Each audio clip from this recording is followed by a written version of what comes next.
وَإِذَا قُرِئَ الْقُرْآنُ فَاسْتَمِعُوا لَهُ وَأَنصِتُوا لَعَلَّكُمْ تُرْحَمُونَ.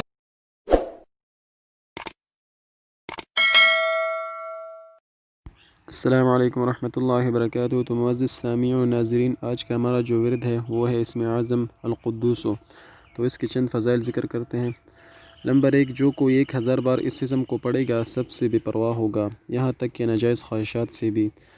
نمبر 2، جو دشمن سے بھاگتے وقت کثرت سے پڑھے گا محفوظ رہے گا. نمبر 3، جو شخص اس اسم کو سفر کے دوران پڑھے وہ کبھی نہیں تھکے گا. نمبر 4، جو کوئی ہر روز زوال کے وقت کے قریب 100 بار پڑھے گا اس کا دل صاف ہو جائے گا. نمبر 5، جو شخص 319 بار شیرینی پر پڑھ کر دشمن کو کھلائے دشمن مہربان ہو جائے گا. نمبر 6، جو زوال کے بعد 170 بار پڑھے اس کا دل منور ہوگا اور روحانی امراض سے پاک ہو جائے گا.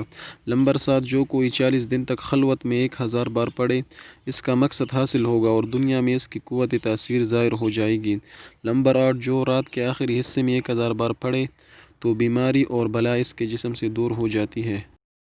نمبر 9، نماز جمعہ کے بعد 185 بار سبوح قدوس رب الملائکۃ والروح کہہ کر پھر اسے ایک روٹی پر لکھ کر جو شخص کھائے وہ تمام آفات سے محفوظ ہوگا اور اسے توفیق عبادت حاصل ہوگی. نمبر 10، جو جمعہ کی نماز کے بعد سبوح قدوس روٹی کے ٹکڑے پر لکھ کر کھاتا رہے فرشتہ صفت بن جائے گا.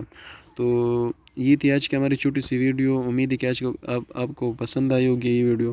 تو اس کو اپنے پیاروں کے ساتھ اور محبین کے ساتھ لازمی شیئر کریں تاکہ اس کو بھی فائدہ پہنچ جائے. اگر اس کے حوالہ وغیرہ آپ جاننا چاہتے ہیں تو بخاری مسلم شریف سب حدیث میں انشاءاللہ آپ کو یہ اس کی جو سند ہے وہ آپ کو مل جائے گی. والسلام علیکم ورحمۃ اللہ وبرکاتہ.